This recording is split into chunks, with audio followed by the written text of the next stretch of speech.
কিন্তু আমি আমার পতিকে, আমার পতি রাজি দেখে আমি আনন্দিত হয়ে গেছিলাম।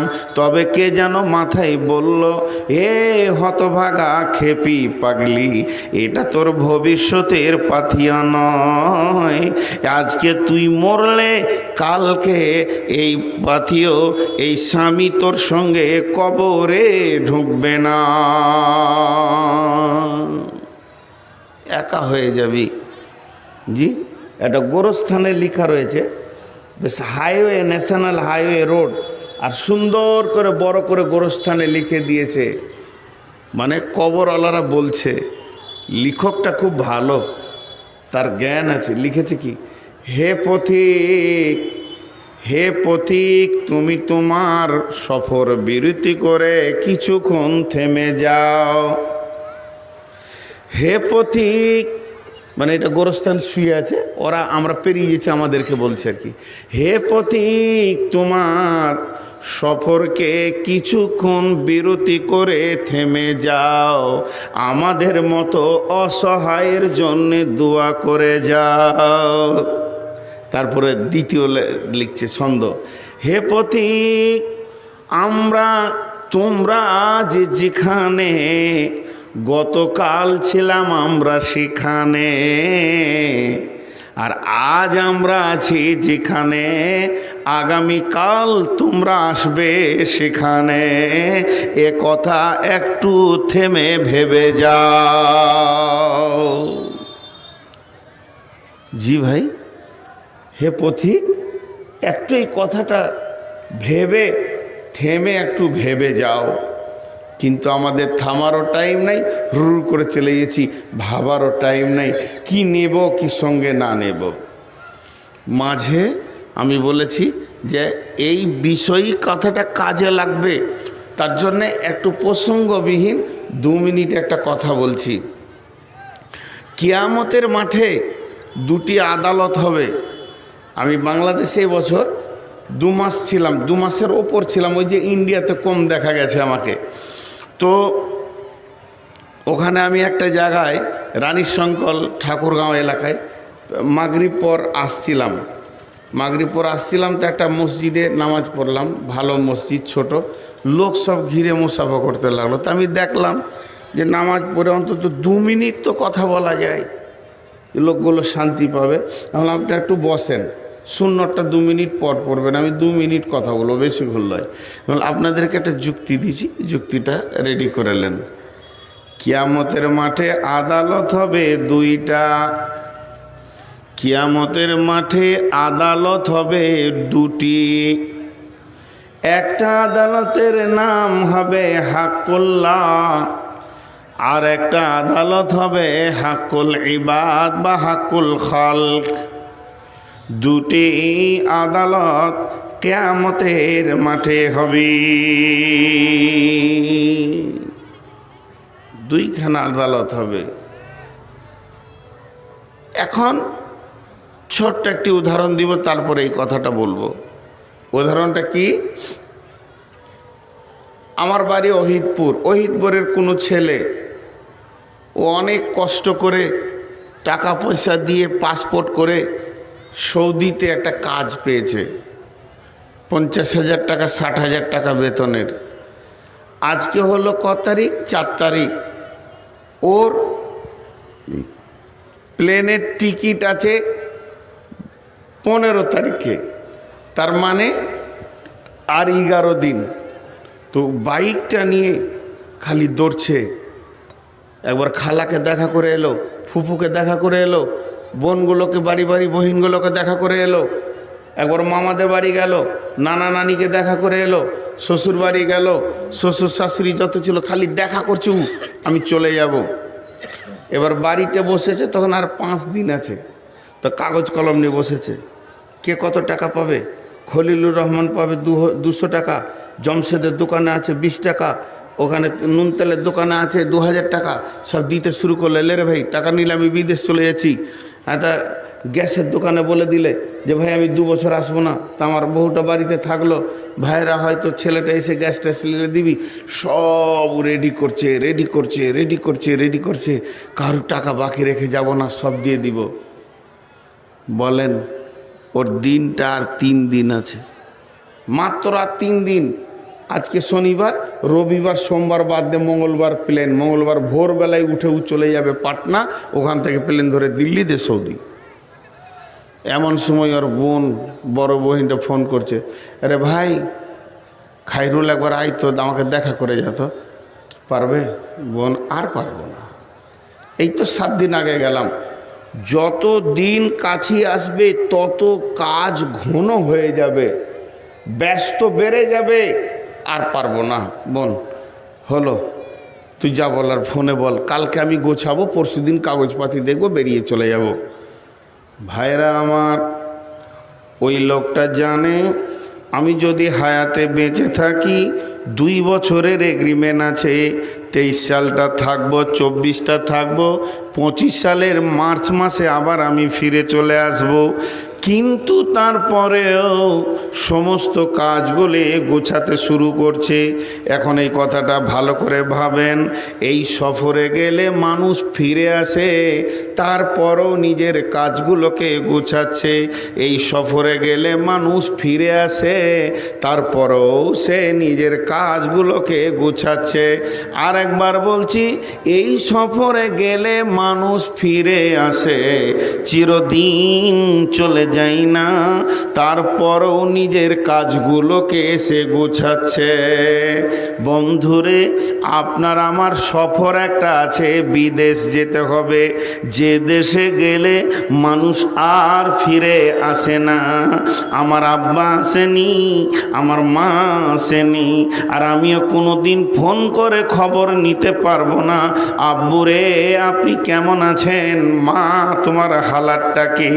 এখন আপনি বসে বসে আমেরিকায় ফোন করবেন, শালাবাবুর খবর নেবেন, ছোট ছেলেটা সৌদিতে আছে খবর নিয়ে নেবেন, বড় ছেলেটা কুয়েতে আছে খবর নিয়ে নেবেন, ছোট ভাইটা মালয়েশিয়াতে কাজ করে খবর নিয়ে নেবেন। তারপরও তারা বেঁচে থাকলে 2 বছর পর আসবে।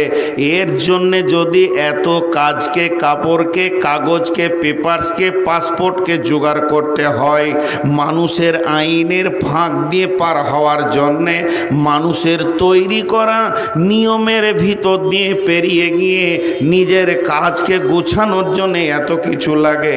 আমাদের সামনে অচিরেই একটা সফর আসছে। ওই সফরটার তারিখ কত, ওই সফরটার ডেট কত, কটার সময় দুনিয়া থেকে উঠে যেতে হবে, আপনাকে আমাকে কটার সময় কাস্টম তুলবে, এ ব্যাপারে আমাদের কারো জানা নাই, জানা নাই, জানা নাই। অর্থাৎ আমাদেরকে প্রতি সেকেন্ডে নিয়ত করে নিতে হবে, এক্ষুনি আমি বেরিয়ে যাব।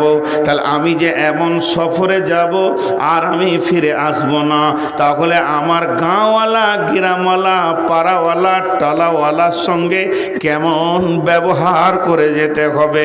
বন্ধুরে আমার, ওই যে কিয়ামতের 2টি আদালত, একটা হলো হাক্কুল্লাহ, আপনি নামাজ পড়েছেন কিনা, নামাজের সূরা ঠিক ছিল কিনা, আমি রোজা রেখেছি কিনা, আমার রোজাতে ঠিক ঠিক নিয়মগুলো ছিল কিনা, আমি জাকাত দিয়েছি কিনা, আমার জাকাতের পরিমাপগুলো ঠিক ছিল কিনা।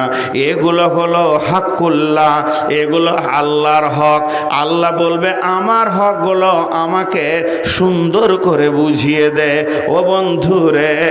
কিন্তু যেগুলো বান্দার হক, বান্দার হক কেমন, কারো আমি আল দাবিয়ে নিয়েছি, আমি বোনদের জমিকে মেরে নিয়েছি, আমি ছোট ছেলেকে লিখে দিয়েছি, বড়কে ফাঁকি দিয়ে দিয়েছি, এগুলো বান্দার হক। কেউ আমার কাছে টাকা পাবে, উদাসীনভাবে টাকা আমি তাকে দিলাম না, সে মনে কষ্ট পেয়ে গেল। আমার ক্ষমতা আছে, আমি টাকাটাকে মেরে নিলাম। কারো গালে আমি থাপ্পড় মেরেছি, কাউকে আমি আমানায় বেজ্জতি করে করে তাকে সম্মানের হানি করেছি, মানহানি করেছি। যতগুলো মানুষের হক আছে, দ্বিতীয় আদালতটা যখন শুরু হবে, আমার রব বলবেন ওয়াকুদিয়া বাইনাহুম বিল হাক্কি ওয়া হুম লা ইউজলামুন। হাসরবাসীরে একবার আয়, তোদের বাদী বিবাদের ভিতরে কে কার ওপরে জুলুম করেছে? দুনিয়াতে দুর্বল ছিল, লাঠি মেরেছে। দুনিয়াতে শক্তিহীন ছিল, মালকে দেবে নিয়েছে। আয় আয় আয়, আজকে আমি তোদের রব, বাদী বিবাদীর মধ্যে হক বিচার করব। আমি কারো ওপরে কোনো জুলুম করব না। এখন আমি যেটা বলতে চাইছি, আপনাদের হাতগুলো ধরে, আল্লাহর হকে যদি কমি হয়ে যায় কোনো চিন্তা নাই, আল্লাহ মাফ করে দিতেও পারেন। আল্লাহ বড় মেহেরবান। আল্লাহর হকে যদি কমি হয় অত টেনশন নাই, কিন্তু বান্দার সঙ্গে বান্দার হকের যদি গোলমাল হয়ে থাকে, আমি যদি কাউকে থাপ্পড় মেরে থাকি, আমি যদি কারো 1 টাকা লুকিয়ে নিয়ে থাকি, জুলুম করে থাকি, এটার জন্যে আমার জিন্দেগির আমল বরবাদ হয়ে যাবে। বেশি বান্দাকে ভয়, কিন্তু আল্লাহকে অত ভয় নাই। আল্লাহ মেহেরবান। লা তাকনাতু মির রাহমাতিল্লাহ। এটা শুধু দুনিয়াতে নয়, এটা আখেরাতে, এটা জাহান্নামে, এটা পুলসেরাতে। আল্লাহকে কোনো সময় আমরা ভয়ের দিকে রাখবো না, ভয় করব রবকে, ঠিক আছে, কিন্তু আল্লাহর হিসাবের ব্যাপারটা অতটা করা নয়, অতটা ডেঞ্জারাস নয়, যতটা মানুষের হিসাবে এটা হবে। অতএব পরকালে যাওয়ার আগে আমি যদি কাউকে কিছু বলে থেকেছি, কারো যদি টাকা মেরে থেকেছি, কাউকে যদি হুমকি দিয়ে থেকেছি, কাউকে যদি কষ্ট দিয়ে থেকেছি, এগুলোকে আগে দুনিয়াতে লিয়াজুটা মেনটেন করে নিতে হবে, এগুলোকে মেনশন করে নিতে হবে। তাহলে আপনি জেনে নেন, পরকালে যত কষ্ট আছে 75% কষ্ট আপনার রাস্তা ক্লিয়ার হয়ে গেছে।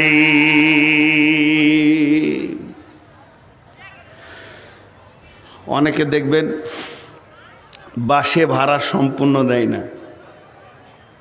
হরিশ্চন্দ্রপুরেও নামবেও, উঠেছে চাঁচলে, কন্ট্রাক্টর বলছে 30 টাকা, 20 টাকা দিয়ে বলছে দিচ্ছি তো দিন 20 টাকা, তোমার কি হচ্ছে এটা নিতে? ওটাও দাবি রেখেছে না ছেড়ে দিয়েছে, ওর অন্তরটা জানেন? আপনি কি গ্যারেন্টি দিতে পারবেন যে ও অন্তর থেকে আপনাকে ছেড়ে দিয়েছে? এটা গ্যারেন্টি দিতে পারবেন? আপনি নামার পর, ও বাইরের ছেলে, ওর বাড়ি হচ্ছে চূড়ামন, ভয়ে কিছু বলল না, আপনি চলে গেলেন, তখন বিড়বিড় করে যা বলার বললো, যত সব বদমাস, সব গাড়িতে উঠে ঠিক টাকা দেয় না, বুঝবি তোরা টাকা না দিবি তো দেখগা তোরা কজন আর মেরে খাবি রে। তার মানে কি? টোটো থেকে নেমেছেন, 10 টাকা ভাড়া, 7 টাকা ধরিয়ে দেবো, যা যা যা যা, একবার তাকালে দিয়ে চলে গেল। কি করবে? তোর কলার চেপে ধরবে, তুই যে মেরে ওর সাইড চেঞ্জ করে দিবি। তবে টোটোওয়ালারা খুব বদমাশ হয়, আল্লাহ মাফ করুক। এদের মাথাতে যে কি যন্ত্র আছে, যদি দেখার হতো তো আমি দেখতাম। রাস্তার মাঝে ছাড়া যাবে না। এটা কোথা থেকে যে ওদের টোটো কিনলি ওর মাথা বলবে রাস্তার মাঝে চো, এটা আল্লাহদেরকে মেরে দিয়েছে। আর স্পিরিট, গাড়ি দেখলে আরো স্পিরিট বাড়াই। তো যাক, ওটা কথা নয়। আর আমাকে এখান থেকে রাস্তাটা সাফ করতে হবে আখেরাতের, খালি এটাই আমি বলছি। চলেন আমি আখেরাতের দিকে যাব, জান্নাত জাহান্নামের কথা আসবে, কিন্তু এখান থেকে আমাকে রাস্তাটা রিপেয়ার করতে হবে। স্টেশন আছে, রেল স্টেশন আপনাদের এখানে, যেমন মিলনগড় আছে, ভালুকা আছে, হরিশ্চন্দ্রপুর আছে, তো রকেটের স্টেশন আছে জানেন? মধ্যাকর্ষণে ভাসছে স্টেশনটা, ওই জায়গায় বিজ্ঞানী তৈরি করেছে। এইখান থেকে ওই রকেটটা গিয়ে ওই স্টেশনে রেস্ট নেওয়া হয়। ওই আসমান আর এই জমিনের মধ্যখানে যে আকর্ষণটা আছে, এই বোতলটা যদি এখানে ছেড়ে দিই, দুপ করে নিচে পড়বে। কেন? জমিন একে টানছে। এইটাকে যদি ওই মধ্য আকর্ষণটা ধরেন, এইটা আসমান আর এইটা জমিন, এই মধ্যখানে আকর্ষণ আছে, ওই দিকে যদি ছেড়ে দিই তো আর নিচে পড়বে না, ওই দিকে গিয়ে চাপ করে একবারে যে এতে লাগবে, আসমানে লাগবে, ওই গ্রহে লাগবে। সেই মধ্যখানে স্টেশনটা তৈরি করেছে, না এই দিককার না ওর দিককার, ও দুই দিককার টানে ঝুলছে। সেই স্টেশনে গোলমাল হচ্ছে কোনো কারণে, সেখানে কোনো জায়গায় ফাটল হচ্ছে, তো এই আমেরিকা থেকে বসে রিপেয়ার করছে, আমেরিকা থেকে বসে রিপেয়ার করছে। জি ভাই, দেখেন কি মানুষের ব্রেন। অমা উতি তোমিনাল ইলমে ইল্লা কালিল। তো আমার আল্লাহ বলছে তুমি বসে থাকো মোহনপুরের ময়দানে, ওহিদপুরের ময়দানে, রাঙাইপুরের ময়দানে, আর তুমি বসে থাকো তালগাছির ময়দানে। ওইখান থেকে তোমার মরার পরে যখন তোমাকে কবরে একা ছেড়ে দেওয়া হবে, বিসমিল্লাহি ওয়ালা মিল্লাতে রাসূলুল্লাহ সাল্লাল্লাহু আলাইহি সাল্লাম বলে, আর তোমার সঙ্গী সাথী চলে যাবে, এইখান থেকে নিয়ে জান্নাতের চৌকাটা পর্যন্ত রাস্তাটা তুমি তালগাছির মসজিদে বসে বসে রিপেয়ার করে নাও। যদি কোনো গাড়া খাট্টা আছে তুমি ওখান থেকে ঠিক করো, তুমি পারবে, সে অবস্থা তোমাকে দেওয়া আছে। নবীজি বলছেন, বিশ্ব নবী যখন ও মা আমার বোন আমার শেষ নিঃশ্বাস ত্যাগ করেন, নবীজি যখন পৃথিবী থেকে বিদায় নেবেন, তখন কয়েকটা কথা বলেছিলেন, তার মধ্যে দুটি কথা বেশি প্রকাশ পায়। একটা বলেছিলেন আসসালাত আসসালাত আসসালাত আসসালাত আসসালাত, আর একটা বলেছিলেন ইয়া রফিকাল আলা ইয়া রফিকাল আলা ইয়া রফিকাল আলা। তার কারণ নবীজির কাছে দুই ধরনের জিনিস তখন ছিল, তাই জন্য নবীজি দুই ধরনের কথা বললেন। একদিকে উনি যাচ্ছেন আল্লাহর দিকে, সামনে রয়েছে আল্লাহ, আর ছেড়ে যাচ্ছেন অগণন উম্মতকে, পেছনে হয়ে যাচ্ছে উম্মত। বন্ধুরা আমার, বিশ্ব নবীর কাছে যখন আজরাইল এসে বলে দিলেন ইয়া রাসূলুল্লাহ ইয়া হাবিবাল্লাহ আসসালাতু ওয়াসসালামু আলাইকা ইয়া রাসূলুল্লাহ ওয়াসসালাতু ওয়াসসালামু আলাইকা ইয়া হাবিবাল্লাহ, ও দয়ার নবী গো, আজকে আমি একা আসিনি, আমার সঙ্গে আর একজন ফেরেশতা এসেছে। নবীজি বুঝে নিলেন ওই ফেরেশতাটা অন্য কেউ নয়, আজরাইল। নবীজি তখন বললেন, আজ জিবরাইল বলছেন ও দয়ার নবী গো, ওই ফেরেশতাটার এমন একটা পাওয়ার আছে, ওকে আল্লাহ এমন একটা পাস কার্ড দিয়েছে, পৃথিবীর যত বাড়ি আছে বিনা পারমিশনে ঢুকতে পারবে, এই রকম গেট পাস ওকে আমার রব দিয়ে দিয়েছেন। রাজার বাড়ি, বাদশার বাড়ি, যত বড় বড় মন্ত্রীর বাড়ি বলেন, আর বাংকার বলেন, আর মাটির নিচে রবার বাংকার বলেন, যাই বলেন না, বুলেট প্রুফ বাংকার বলেন, বুলেট প্রুফ, ওয়াটার প্রুফ গাড়ি বলেন, ফায়ার প্রুফ বলেন, যত প্রুফ আছে ও সব জায়গায় ঢুকতে পারবে। আর কোনো জায়গায় ঢোকার ব্যাপারে ওকে অর্ডার নিতে হবে না। ও দয়ার নবী গো, কি আজীব, আপনাকে আল্লাহ কত সম্মানী করেছেন। ওই ফেরেশতাটাকে বলেছেন আমার হাবিব পারমিশন না দিলে আমার হাবিবের বাড়িতে তুই ঢুকবি না, আগে জিবরাইলকে দিয়ে পারমিশনটা, গেট পাসটা নিয়ে নেবে। নবীজি বলেন আমি বুঝে নিয়েছি রে আজরাইল, জিবরাইল ওটা অন্য কেউ নয়, ওটা হলো আজরাইল। আজ নবীজির কথা যখনই বললেন, ও আমার মা, ওরে আমার বোন, ওরে আমার খালা, বিশ্ব নবী বলেননি জিবরাইল আমার কি হবে, আমার বিবিদের কি হবে, আমার নাতির কি হবে, আমার বেটির কি হবে, আমার বংশ আহালের কি হবে। নবীজি এটা বলেননি, বরং নবীজি বললেন জিবরাইলে রে, ওকে আমি ঢোকার পারমিশন অতক্ষণ পর্যন্ত দেব না যতক্ষণ পর্যন্ত আমি চলে যাওয়ার পর আমার উম্মতের কি হবে খবরটা না এনে দিবি। হযরতে জিবরাইল আমিন তুরত চলে গেলেন আল্লাহর কাছে খবর আনতে। বার্তা নিয়ে এসে বললেন, ও দয়ার নবী গো, আপনি পৃথিবী থেকে চলে গেলে আপনার রব আপনার উম্মতের সঙ্গে থাকবে। নবীজির দিলটা ঠান্ডা হয়ে গেল, বলে এবার আজরাইলকে ডেকে দাও, আমি তৈরি হয়ে গেছি, পথ আমার রেডি হয়ে গেছে, আমার ক্লিয়ার হয়ে গেছে, আমার চিন্তা ভাবনা শেষ হয়ে গেছে। এবার নবীজি পৃথিবী থেকে গমন নেবেন, বিদায় নেবেন, পৃথিবীকে গত করে চলে যাবেন আল্লাহর দিকে। তাই সামনে রয়েছে আল্লাহ আর পেছনে রয়েছে অগণন উম্মত। নবীজি উম্মতদেরকে লক্ষ্য করে বললেন, সলাত সলাত সলাত সলাত। আর আল্লাহকে লক্ষ্য করে বললেন, ইয়া রফিকাল আলা, ইয়া রফিকাল আলা, ইয়া রফিকাল আলা। এই বলেই নবীজি চির ঘুমে, জান্নাতি ঘুমে শায়িত হয়ে গেলেন, তিনি চলে গেলেন। তাহলে কি বললেন? আল্লাহকে বলতে চাইলেন, হে আমার উচ্চ পর্যায়ের উচ্চস্থ বন্ধু, আমি আসছি। রফিক মানে বন্ধু, আলা মানে উঁচু পর্যায়ের বন্ধু। হে আমার উঁচু পর্যায়ের বন্ধু, আমি আসছি, আমি আসছি, আমি আসছি বন্ধু রে। আমি কি তোমার প্রেমকে ভুলতে পারবো? তুমি আমাকে এত সম্মানই করেছো। আর এই দেখো উম্মতকে বলে, উম্মত রে, ছেড়ে চলে গেলাম, তোদের হাতে একটা রশি ধরিয়ে দিলাম। যত মহাসমুদ্রে তুই ভাসবি ভাস না কেন, যদি রশিটাকে টিপে ধরতে পারিস তাহলে একবার পারে ওঠার চান্স আছে। উম্মত রে, গুনার সমুদ্রেও যদি ডুবে যাস, নামাজটা যেন ছাড়িস না। নামাজকে টিপে ধরবি, নামাজ যে কোনো হালে তোকে নিয়ে গিয়ে তো রবের কাছে কিয়ামতের মাঠে পৌঁছিয়ে দেবে। খবরদার নামাজ ছাড়িস না রে উম্মত।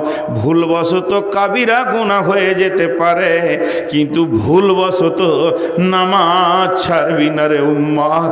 দুইজনকে দুইটা কথা বললেন, বিরাট বড় তিনি পাথিও দিয়ে দিলেন। এর জন্য নবী বলছেন, আসসালাতু নূরুন।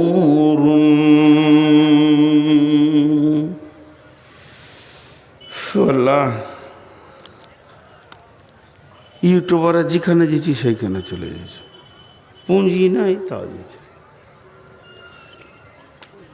একটা কথাকে ঘুরিয়ে ঘুরিয়ে বলছি তাও চলে গেছে। কি হলো? তোমারটাই বাদ পড়েছে। তুমি তো শিয়ানা খুব, সাইজ ছোট হলো কি হবে, মাল খুব শিয়ানা। বসো বসো, সব রেকর্ড হচ্ছে। হ্যাঁ, আসামের ঘানি মরিচে ঝাল বেশি। যে কটা লোক দাঁড়িয়ে আছে কেন, ওগুলো আমি বুঝতে পারছি না যেখানে দাঁড়িয়েছে, মানে ওদের ওটা অভ্যাস। খবরদার বসবেন না, বংশ মর্যাদা নষ্ট হয়ে যাবে। নিজের বংশকে বেজ্জুতি করতে হয় না, দাঁড়িয়ে থাকবেন একদম। যেখানেই জালসাই যাবেন দাঁড়িয়ে থাকবেন। ওদেরকে বসতে মানা করে দিয়েছে আল্লাহ। ওর বাপ বসেনি, ওর দাদা বসেনি, তার বাপ বসেনি, তুই কেন বসবে? জি, দেখেন একটা জিনিস আপনারা ব্রেন দিয়ে ভাবেন, হাদিস কোরআন আপনাদেরকে নিতে হবে না। হাদিস কোরআন তো দিবই, তার জন্য বসেছি, কিন্তু ব্রেন দিয়ে ভাবেন, পৃথিবীটা ধ্বংস হলে প্রথম মানুষের প্রয়োজন কি? প্রথম প্রয়োজন কি? ধরেন আমরা 20 জন লোক ট্রেনে সফর করে নামলাম, দিয়ে এসে মসজিদে ঢুকলাম, নিয়ত করলাম যে আজকে ওহিদপুরে মসজিদে রাতটা থাকবো। ঢুকি, মসজিদটা পুরা অন্ধকার। প্রথম প্রয়োজন কি? প্রথম প্রয়োজন আলো। পৃথিবী থেকে বিদায়কালে প্রথম প্রয়োজন আলো, ভেবেলেন গা? আর আলোর কথা আল্লাহ বলেছেন।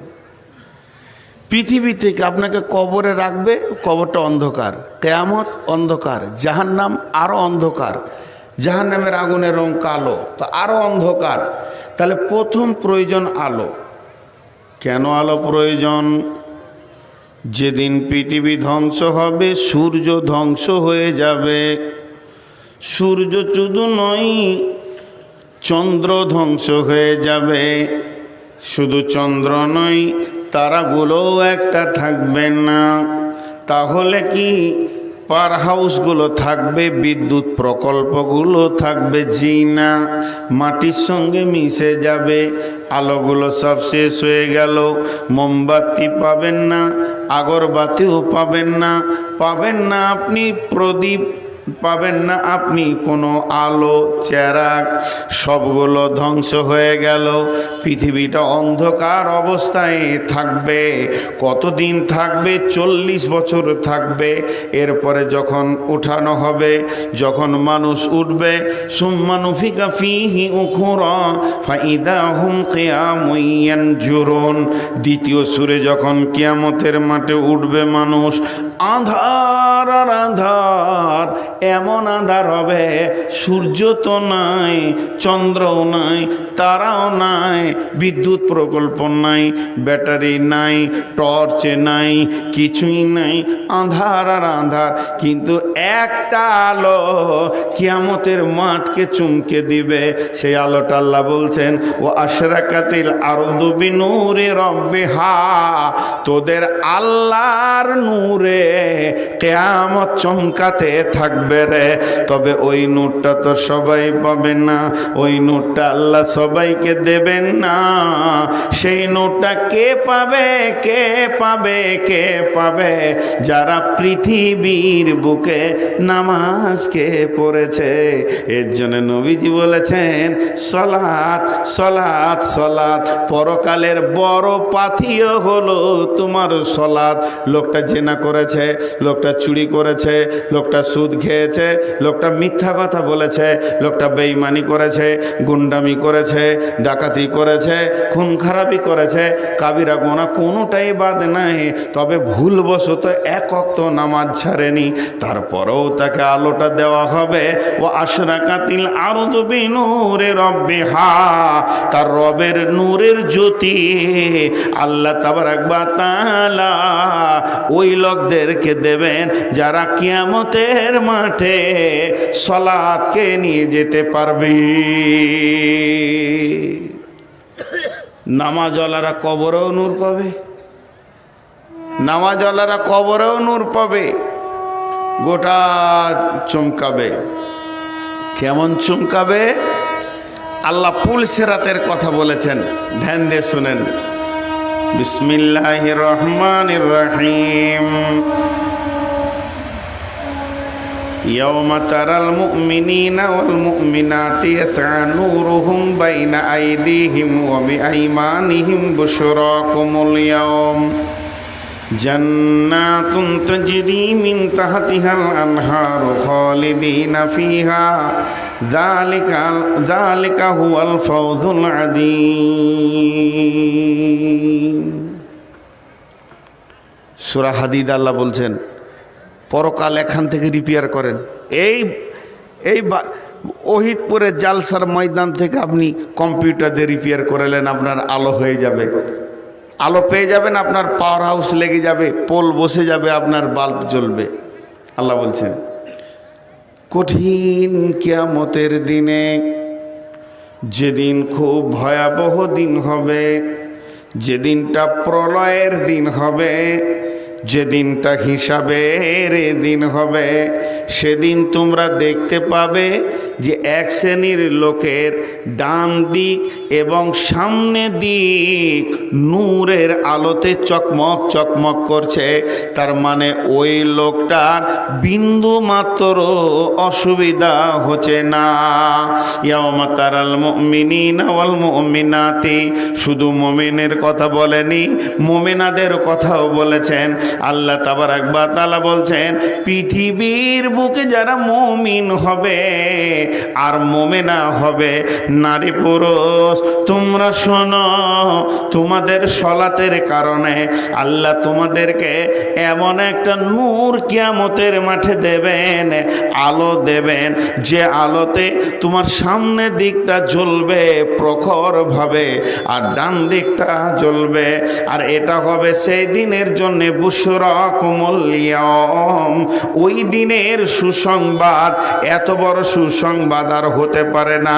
তাজরি মিন তাহতিহাল আনহার খালিদিনা ফিহা, আর তোমাদেরকে এই জন্যই নূরটা দেওয়া হলো, তোমার পথের পাথেও হচ্ছে নূর, সেই নূর দেখে দেখে তুমি তোমার ঘরে পৌঁছে যাবে, এমন একটা জান্নাতে পৌঁছাবে যার তলদেশে কুলকুল কুলকুল কুলকুল করে নহর বইতে রয়েছে, আর সেই জায়গায় থাকবে তুমি কেমন ভাবে, চিরদিন সেখানে বাস করবে, খালিদিনা ফিহা আবাদা ওয়া যালিকা হুয়াল ফাওজুল আযীম, আর এটাই হবে তোমার রবের তরফ থেকে সফল কামের প্রতীক চিহ্ন।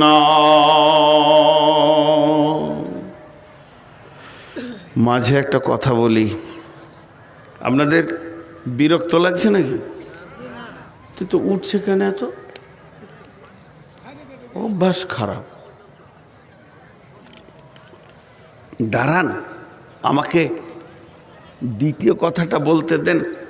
প্রথম তো বলছি নূরটা, কালামুল্লাটায় যেতে দেন। অবশ্যই কিছু পাবেন, আমিও কিছু পাবো, কথা তো আমার লয়। আমি তো মুখস্থ বিদ্যা ঝাড়ছি, আমার মাথায় কি আছে, আমার কি মূল্য আছে? মূল্য তো আল্লাহর কালাম পাকের। তো সেই নূরের আলোতে যাবে, তাহলে নূরটা কত দামি, ওই দেখে দেখে জান্নাতে যাবে। কিন্তু এখানে আবার নেগেটিভ কথাটাও আল্লাহ বলেছেন, যারা নূর পাবে না তাদের কথাটাও বলেছেন, তারা কি হালাত অবস্থায় পড়বে তখন, সেটা আল্লাহ বলছেন। ওরে আমার মা, ওরে আমার বোন, ওরে আমার বেটি, ও আমার কলিজার টুকরা খালা, ভালো করে শোনেন।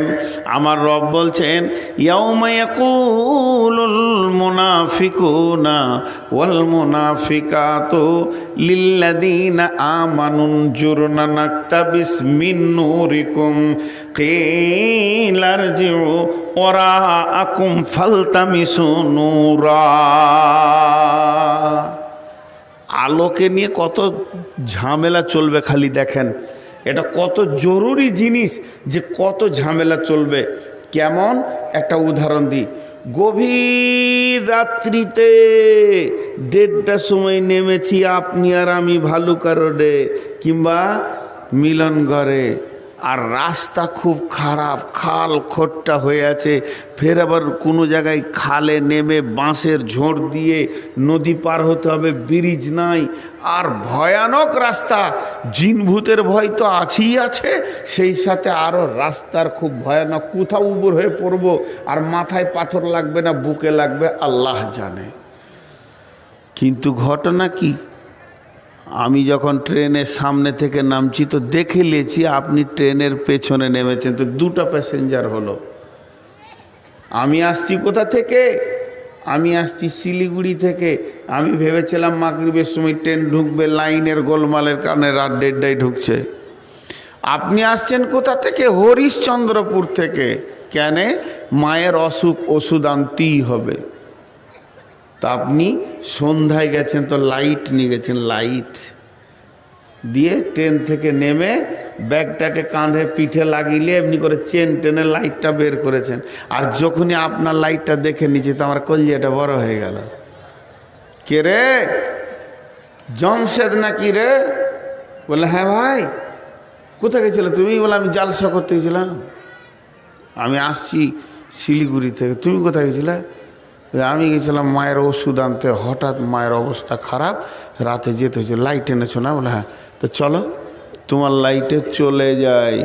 ভাষাটা দেখেন, চলো তোমার আলোতে চলে যাই, মানে তোমার পাথিওটাকে আমার পাথিও ভাগ করে নি, তোমার সাথে আমি শেয়ার হয়ে যাই। জমশেদ বলছে ঠিক আছে ভাই, আপনি আগে হাঁটেন, আমি পেছনে হাঁটি। ও আমাকে আগে মেরে দিল, আর পেছন থেকে বলছে সাবধানে হাঁটিও ভাই। আর ও কাশতে কাশতে এইদিকে আসছে কেন রে? শালা আমার ঘাড়ে কাশবে না কেউ? হ্যাঁ বেয়াদব মেয়ে। না ও বকতে চাইছে, মাইক পাঠা কমিটি ওকে একটা। পানি খাই।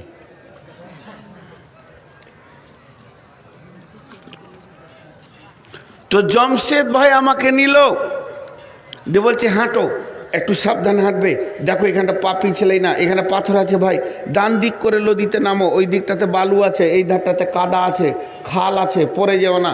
ওকে, ও আমাকে সাথে করে আমার বাড়ি পর্যন্ত, রাঙ্গাইপুর আমার বাড়ির দরজায় বলে ঢুকলে তো, বলে হ্যাঁ, তাহলে আমি গেলাম ভাই। হ্যাঁ ভাই যাও, সালাম আলাইকুম, সকালে দেখা হবে। ঘটনাটা কিয়ামতের মাঠে ওইটা ঘটাতে চাবে। কে ঘটাবে?